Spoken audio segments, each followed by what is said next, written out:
Hey, it's Chronologically Gaming, the only channel that's perpetually retro because we're playing every video game in order of release. Started all the way back in 1971, and now we're sometime in October 1982.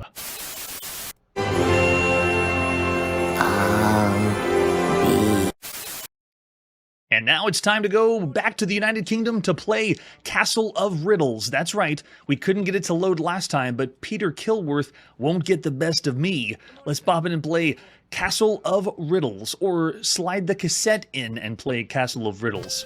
This is again published by Acornsoft at some time in October 1982. There we go. We got the full title too. So apparently the version I had before was a messed up version, and it wasn't the true version one, but it was just a very messed up cassette. But we should be good now, and I say that, but then it may all crash all over again. So here's Castle of Riddles. The adventuring trade isn't what it used to be. You reflect, oh, this is the story. This is what we read on the box. The cold draft, the door. You begin your magical adventure with wizardry, hocus pocus of all kinds. Whoa, it actually scrolls. The text does. And then the wizard reveals himself. Okay, so this is where the wizard tells you that he has a castle that has been overrun with a warlock. He's put a bunch of traps in. Nice. So in the game itself, it shows the full story. We have all the lore. Yes. I don't know how we're going to solve the riddles, Brian. We'll see what happens. So anyway, he tells us we can go in and help him out. If he's the wizard, why doesn't he take care of it? I don't think we have any magic spells or anything. All right, so once loaded, if you get it loaded, you'll be asked whether you want to start with the initial position or save position. Very nice. And you can even save your game. Very, very cool. We're playing, you can restore saved positions, and you can quit if you die, because you will die a lot in this game. This is another one of those very cryptic text adventure games. The game starts with a description of immediate surroundings, and the computer only looks at the first 4 letters of any word you type. So beware of that command northeast. It has to be typed as NE. Oh, well, we did do that. We tried it last time. It still didn't work. The computer becomes your eyes and hands. It will tell you what you can see and what's happening all around you. That's right. October 1982. It's all about the text. Yeah, that's true, Ubicore. This really isn't the game itself, but scrolling text like this for a text adventure game is actually awesome. But we're not in the game itself, so don't get too impressed. So general advice telling you about tunnels, areas that are not lit, and if it doesn't understand anything, and it most likely will because it's a 2-word text parser, just tread lightly. Also, how to use useful words. This is great. I don't even know, was this in the original? Because this was only available on the BBC Model B. Did they give you all these hints and tips? It's awesome. And there's the score. You will bring some stuff back that you can get treasure from the wizard's castle and then come back. Castle of Riddles is loading. Let's do it. And it's doing what it's supposed to. Yeah, we're going to start from initial position, so we'll go I. There we go. I know, it's got to be magic. See, now we're not scrolling anymore. Just in the intro. You're standing south of the wizard's castle, which stands on a hill above a vast forest to the south. Paths go north, east, and northwest around the castle walls. A dark gateway leads north into the castle. The castle walls are unclimbable, and there's ledges and ramparts visible far above. All right, so let's try this again. Ready? Go. I want to go northwest. All right. Please work. Please. Oh, it did it. Yes. You are west of the castle. Paths go northeast and southeast around the castle, and to the east lies the forest. Well, let's go into the forest. If you're not going to get lost in a desert in text adventure games at this time, you're going to get lost in the woods. And that's it. I'm sure if we go, we're going to be immediately lost. You're wandering lost, yes, in a dense forest. Trees block the view in all directions. What a riddle. We just got to get ourselves into the castle. All right, so let's go west again. I wonder if they have to go a certain way. You're wandering around lost in the woods.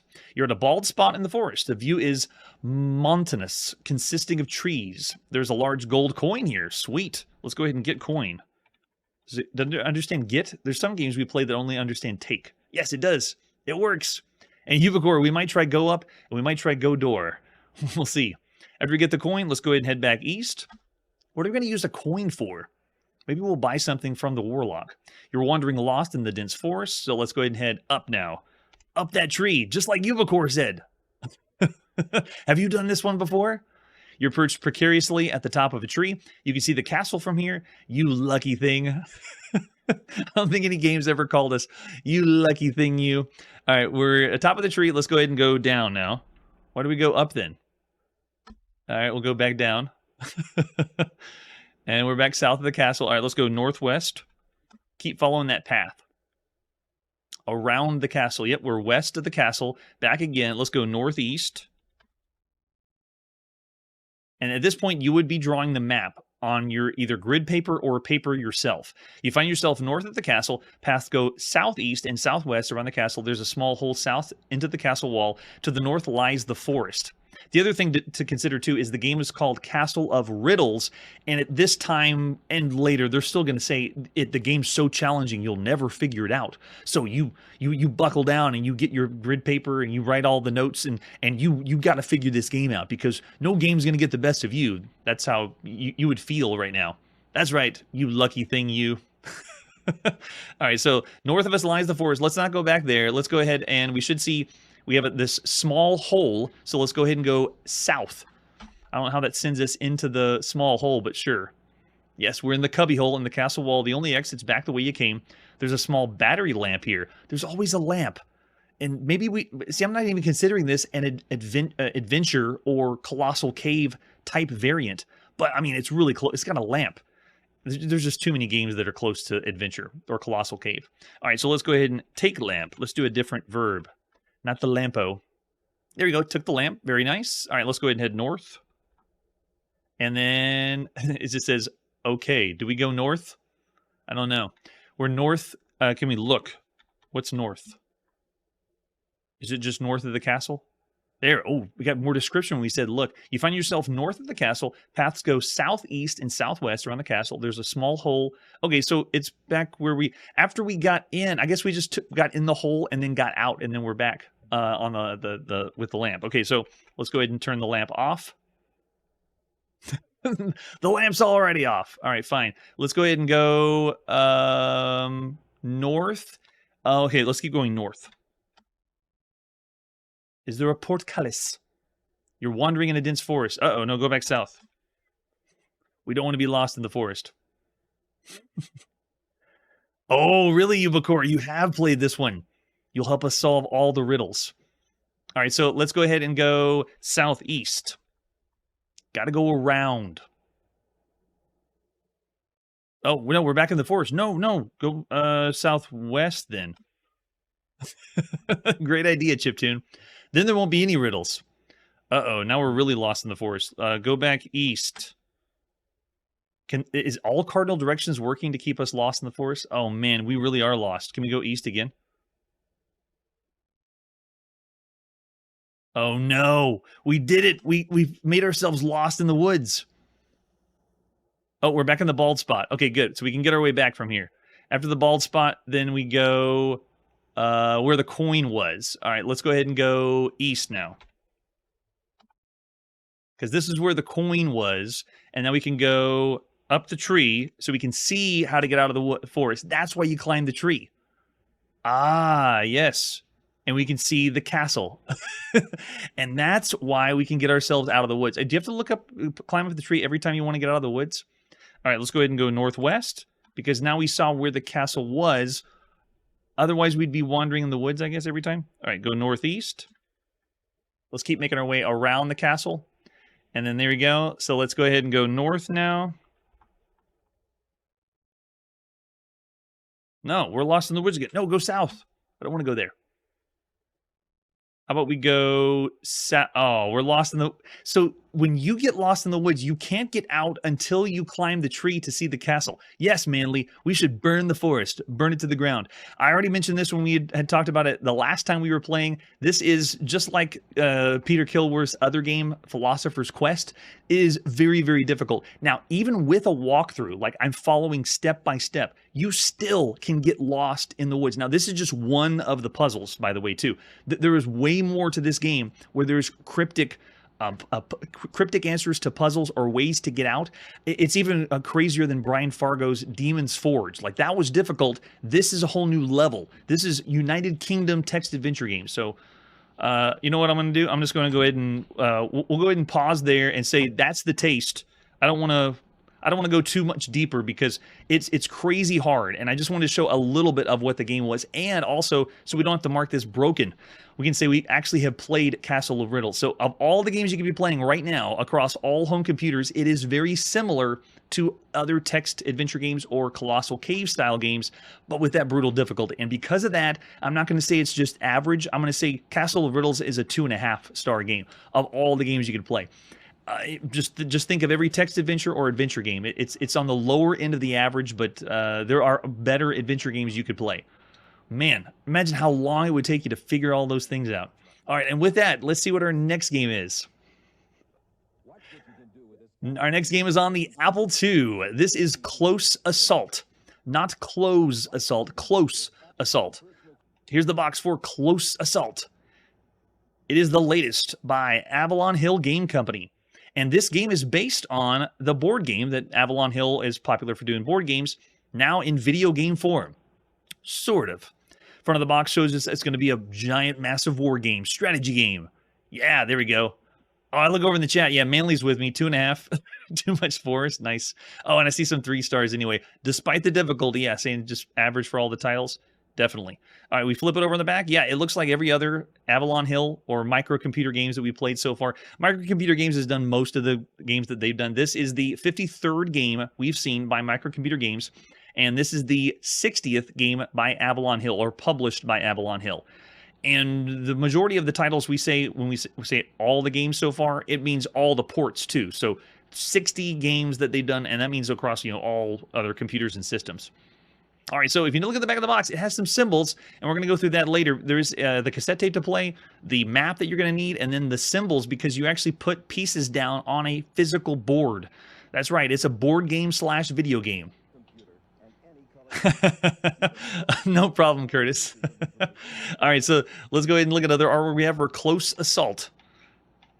Besides the box, there's the cassette you find inside, but we also have the map. The hex map of this strategy game doesn't take place on the computer. It's right here. It's on your table because maybe they couldn't do all the graphics on the computer. I don't know. But you now have to play the board game and the video game at the same time, which means we're out of luck here on the show. We don't have all the pieces to play. I feel like it's 1972 when we were on the Magnavox Odyssey and needed the cards and pieces for stuff. But we don't have them all. We do have the manual, but it's not going to help us because we really won't be able to play this game. Because it's like the games that were mechanical in nature. All right, so it's also available for other systems. We are going to check out those. The TRS-80 it was also available for. We won't be seeing that one. We're going to be playing on the Atari too. But here we go. I'll just breeze by the manual so you can see what's involved with this strategy game. It is massive. It has a lot to it, but the computer's doing all the brunt work and the calculations when it comes to when enemies need to be destroyed. What's their stats to go against Russians or Germans or Americans. So there's all the different types of units. It has the map board and what that means, because there are places on the map board that have different stats that'll determine if you're going to be firing the best way or attacking the best way. Yeah, right, Manly. And we've already seen hex gaming on the computer itself, not with a board. So this one is, if you were a war gamer, the board game war gamer, you would enjoy this. This would still be something that would be your cup of tea. You wouldn't want to go all computer. You would want to play a game that gives you a little bit of that. Let's put a tactile experience, hands-on pieces, and move them around, because that's what you're going to have to do. Here on the show, though, we do video games only, so most of these hybrid style games, we can't do them justice. I am going to include links down below for Wargaming Scribe. You need to see his write-up because he gets all the pieces. He gets the board game out and plays the whole game in its entirety. Here, we're just going to sample of what it looks like. Oh, you also need this, too. Keeping a record of your entire squad as you play Close Assault. Lots of paperwork. All right, let's pop in and play Close Assault. This is at some time in October 1982. The Avalon Game Company strikes again. And another one that is more of a hybrid because it's going to take a long time to load, actually, too. That's what Avalon Hill does best. They do the board games. the actual board games. I'm going to keep our fast forward going because it takes forever to load. All right, so you get different scenarios. You can do harassment of advance, strong point defense, or you can design your own scenario. Nice touch. I'm going to go with option 1, and you can pick what defending forces you want. Let's have who's defending is the Americans, and the attackers are the Russians. Will the computer play for the Americans? Oh, that's something too. You can demo. Just have the computer play itself. Why you would want to do that, I don't know. But we'll do the American force, say... yes, we'll have a computer play the Americans, and we will play as the Russian. There we go. Now, here's where we're going to stop the game because you have to have the board. You start setting up the units and putting the little pieces down on your actual game hex. So this is the extent of the video game experience. Well, until they start giving you the results of whenever enemies are attacking on your board. But it's primarily taking place on an actual board game. So there you go. That's Close Assault, or as far as I can take you. There is much more, but you have to be able to have all the pieces. So at this time, I'd say still, for all the games you can be playing on home computers, I'm on the bridge. I'm in the middle of somewhere around the average because it's doing old school methods, but then at the same time, it is a very well done strategy game, and you would have fun with it. Yeah, thanks, Marshall. I appreciate it. I'm still going to say because of the uniqueness and because of the ratings I've heard from the time, I'm going to go 3.5 stars of all the games you could play right now. Once and again, another game that we can't do justice here on the show. But that's not it. We also have Close Assault for the Atari home computer. It's going to be more of the same. The box is identical. Avalon Hill is another one of those game publishers that can get their games out to lots of home computers, and they all look the same. It is wargame-esque. Oh, look at that. 5 1/4 floppy disk on the back of this one. Nice. Yes, Manly. There you go. So Manly's throwing out a 3-star, or pretty average for all the games you could play right now. Now, on the Atari, I have a few more pieces. I have the ad you would have seen in magazines at the time by Avalon Hill. A few other ones we haven't seen yet, though, like Gypsy, Flying Ace. Oh, but the Alien is an exceptional one. We played that one, too. So here's some of the quick commands you can get, like a reference card. And then there's the squad record pad. You also have some of the other feelies, if you want to call them. These are more of the registration cards inside the box. But then there you go. That's the pieces that you would pop out, little cardboard pieces. That's the pieces you're moving around on your map. So cool. Yeah, there it is. There's the map. You have to have all this to play the game. Oh, yes, definitely, Team Ski, definitely. All right, we have the manual for this. It's the same as we said before, so if you wanted to pause the video or see the manual, if you want to play it yourself, go for it. In the meantime, let's pop in and play some Close Assault. Again, Avalon Hill at some time in October 1982. At this time, SSI is still king. Yes, much better job, I agree with the chat. And we've seen and experienced actual video games that have nothing with board game parts of it either.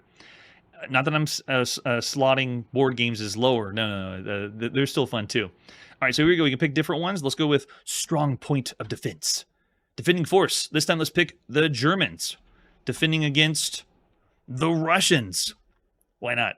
Will the computer play for the German force? Sure. And will the Russians play? Let's say yes. Let's have just a demo mode play and see how far it goes, because I think I can speed this up super fast. By the way, it's picking, selecting the pieces and putting them on the board, and the computer is doing it by itself. When you did this yourself, you had to put the piece and then type into the computer which hex, column and row you're putting them in. Very, very tedious. So here, I want to go max speed. Let's go ahead and see how fast it goes. And you can see what the game is like on the computer. So again, this is going about 800 times faster playing the game than you would have. It almost feels like we're playing a game of chess against another computer. So this is how the game is played, move by move, and it's giving you the stats of what happens, and you still have to type in what pieces you're moving around. Going super fast like this looks like we're just doing a lot of code. Just doing some work in 1982.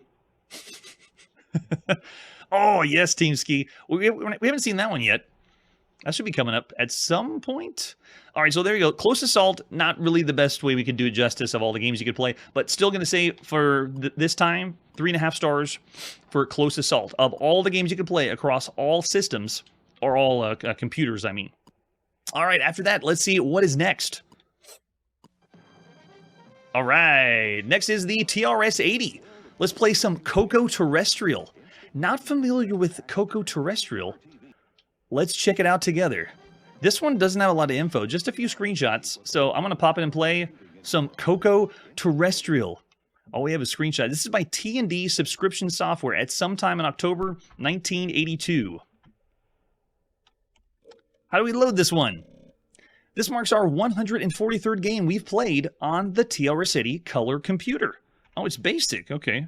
We have to run et. Run et. Okay. Let's go. T&D software, we haven't seen a lot by them. The only other ones, this is the 4th game we've seen by T&D software after Killer Mansion, Robot Bomber, and Tank, which plays very close to combat. Coco-terrestrial. You are a little boy in search of your terrestrial friend. You are represented by a small green dot. Oh, okay, we've been there before. Yes, Curtis, that's right, from the tape magazine. And, uh-oh, look what happened to the text. Can anyone read that? I feel like we need to decipher it. They're giving us clues, but we don't know what it says. You move by pressing... Okay, I can see. You move by pressing the arrow keys, and then... Oh, it says at the bottom, hit spacebar, please. Okay, I understand that. Here we go. Please find me. Oh my gosh, no way. Is that E.T.? Look, it's a little green E.T. Yeah, it does, Curtis. I bet you could. All right, we'll go and hit enter to start. We're booting up. The Dark Forest. Whoa, and there it is. Arrow key does move, and we are represented by a little green dot. Can we move diagonally? It doesn't look like it, no. Now, this is a bizarre scene. We're playing on the TRS-80 color computer, but we're being bathed in white, not green. Very strange. Okay, so here we go. We can move around freely. Can we go into trees or anything like that? I don't know what that means. Do we just die from touching a tree? And then E.T. cries again. Or Coco-terrestrial cries again. Yes. That's right, Manly, you bet. This is fantastic. This right here, this blows me away. We have not seen E.T. on the Atari VCS. This is the very first video game reference of anything E.T., like the movie E.T. This is the very first time. We're going to see that closer to Christmas when that one comes out. I don't believe this. This is E.T. before E.T. comes out. And does this play like E.T.? Like, we're looking top down, but let's see if we can go to the top. Nice. So it's flip screen view, kind of like we're Elm Valley. Okay. And I can't touch trees. So it's playing not like the joystick doesn't work, by the way, but it doesn't play like Adventure, Warren Robinette's Adventure on Atari. I'm not able to control this with a joystick, and the movement just continues to make me go when I tap one direction. Gold Treasure Cave. Oh my gosh. So you have to maneuver that little dot, the 1 pixel, all the way at the top and have fine-tuned movement. So this is a graphic adventure game. This is a graphic adventure game because you're moving your character around even though it's 1 dot. But what? Okay, this I'm going to go left. We'll get out of the dark forest. We're not in Peter Kilworth's forest. We'll make our way out of there. I can't believe this is the first E.T. reference. Yes, were the lawyers involved with this one?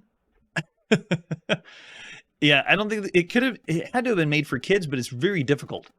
And let me just explain the controls. So it's arrow keys only. When I tap to the left, look, I just tap 1 time and I'm still moving. Hands off the keyboard. It just continues to move and continues to move and just keeps going. Oh, toll bridge. We got to pay. Okay, so we have to find some money to pay at the toll bridge. Do any keys work? Can I use I? No, I does not work. Let's see if we can make our way down here before we touch a tree, or we might die. This is so bizarre.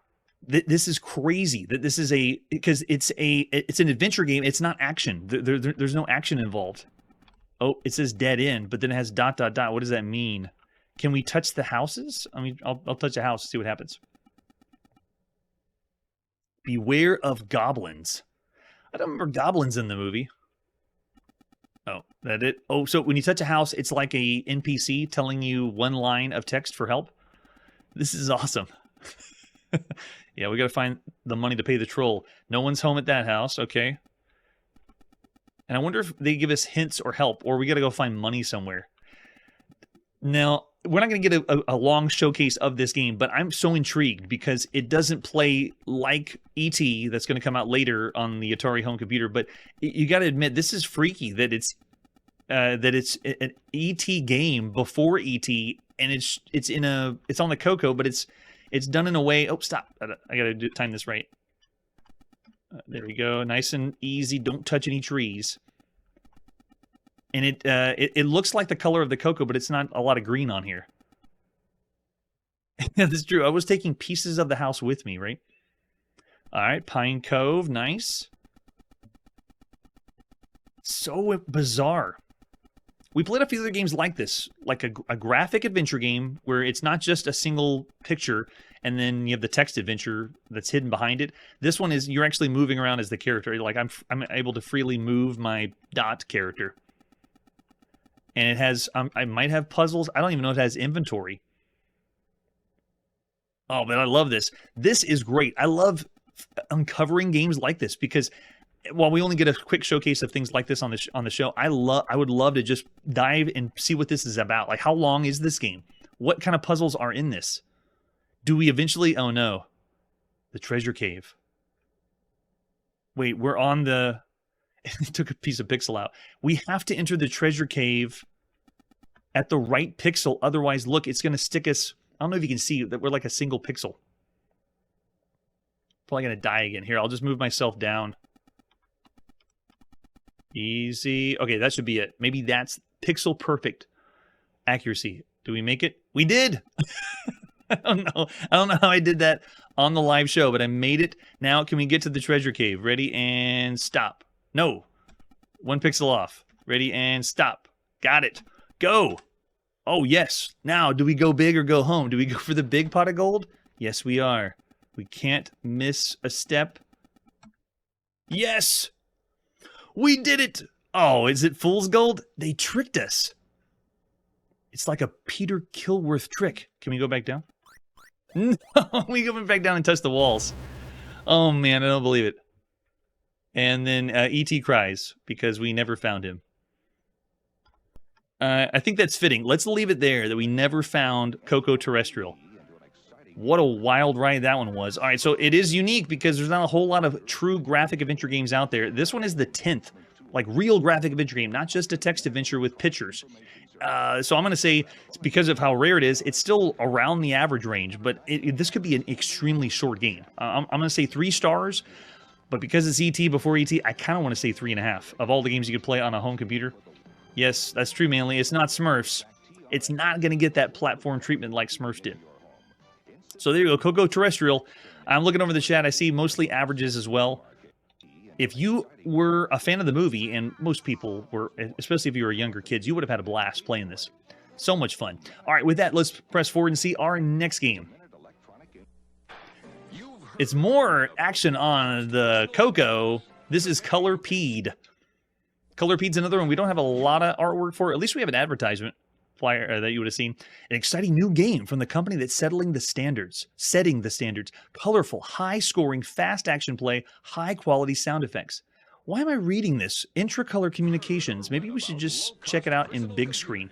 Do we have anything else besides that one? Oh, yeah, we have other ads you would have seen. Here's one from Rainbow Magazine. Other by Intracolor. This is the very first game we've ever seen by this company.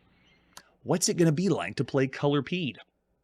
They say they're setting the standards, and we'll be the judge of that one. It also has Robo Attack. Oh, sweet. Looks like Robotron 2084 from the ad. There's an example of the screenshot. And then, yeah, we have a one we can zoom in. I think it's still the ad. Oh, no, it's the inside sleeve. Shows you how to load, uses machine language. Very nice. How to start the game up. And we can use, ooh, nice joystick control. Scores displayed at the top. We have the shooter, which we're controlling. The toadstools. Ah, I know what it is. The bouncing bug.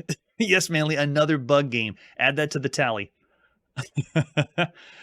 Awesome, Curtis. Thanks for the heads up.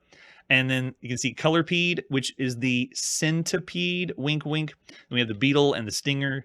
How was this manual done? Look at the picture of Colorpede. It looks like it was done as a stamp. And it has the notice. How did you make the manual Intracolor? I'm very curious. All right, let's pop into play Colorpede.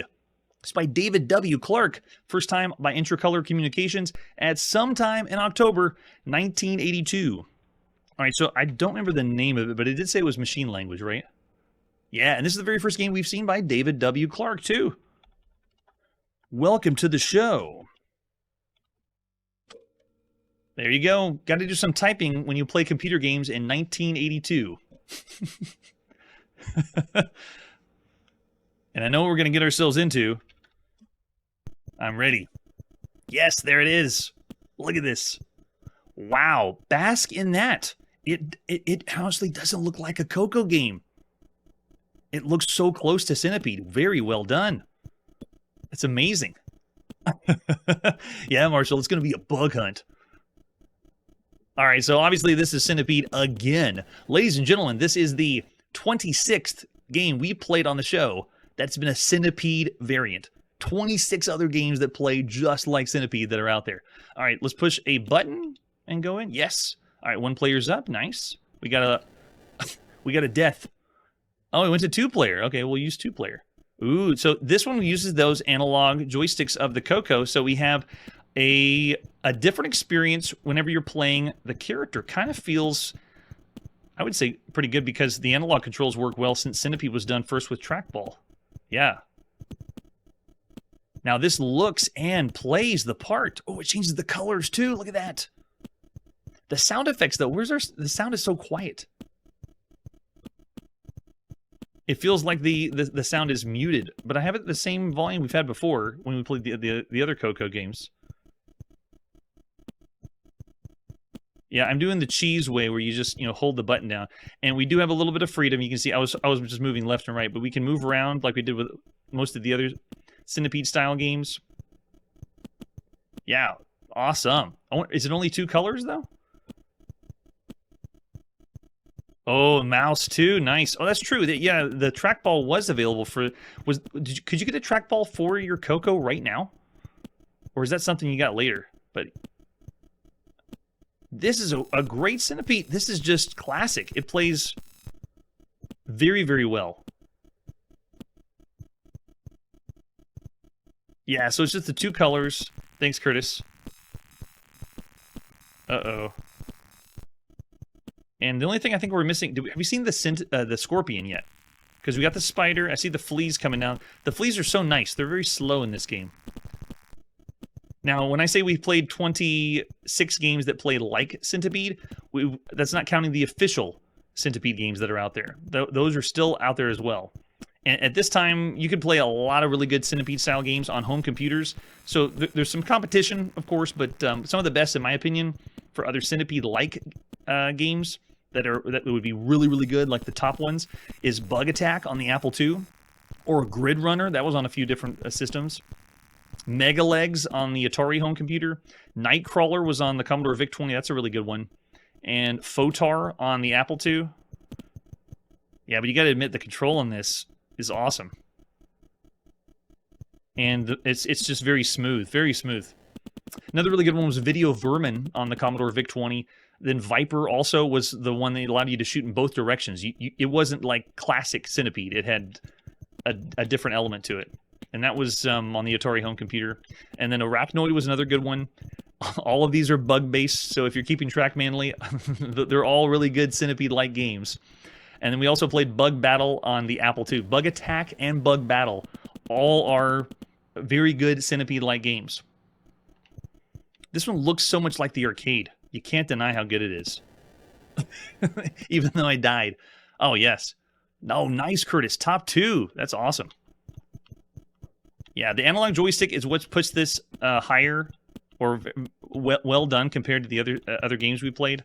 Yeah, I got to give it marks for that. Awesome. All right, there you go. That's Colorpede. Very, very well done. Of all the games you can play right now on home computers, I'd love to hear, if you've been here since the beginning and seen all the Centipede we've played on home computers. There's a lot. But if you've seen all those Centipede games, you really can't do this one justice unless you play it yourself. So I'm looking over in the chat. I see 3.5 above average than usual. Now, some of the other Centipede games do something new. This one's just good. Classic. It looks just like the arcade. Yeah, I'm actually going to go with 4. Of all the games you can play because of that analog joystick control, that one's what's setting this apart from even some of the ones we played on consoles, which we usually don't rate against those, but 4 stars for Colorpede. It's the control that does it, and at this point, Centipede, Atari would argue it's only on the Atari, and it's not true because obviously this is an official Centipede. But this would play better than that one. All right, so there you go, 4 stars for Colorpede. So cool. Yeah, love in the chat. I'm seeing mostly above average for, or maybe you're Centipede fans and you want to play it that way. So much fun. All right, it's time to put the video game playing on pause or hit the break key if you're using home computers. Next time on Chronologically Gaming, one of the best ways to play Pac-Man on a home console and you've never heard of it. That's it for today, and like I always say, I'll be right here. Hey everybody, thanks for checking out the channel and joining me on my quest to play every single video game in order of release. We'll be streaming live every weekday at 9 p.m. Central, so join us and let us know if we missed any games along the way. This video would not be possible without Launchbox, RetroArch, and MAME. Tell all your friends there's some crazy guy named Chronologically Gaming trying to play every single video game. We have links down below that'll send you to places like our Discord and Patreon, and one that says all the video games we've ever played. If you go there, it's a list of everything, and you can click right to the game you want to see. Chronologically Gaming is the name to look for. We are perpetually retro, and we will catch you next time.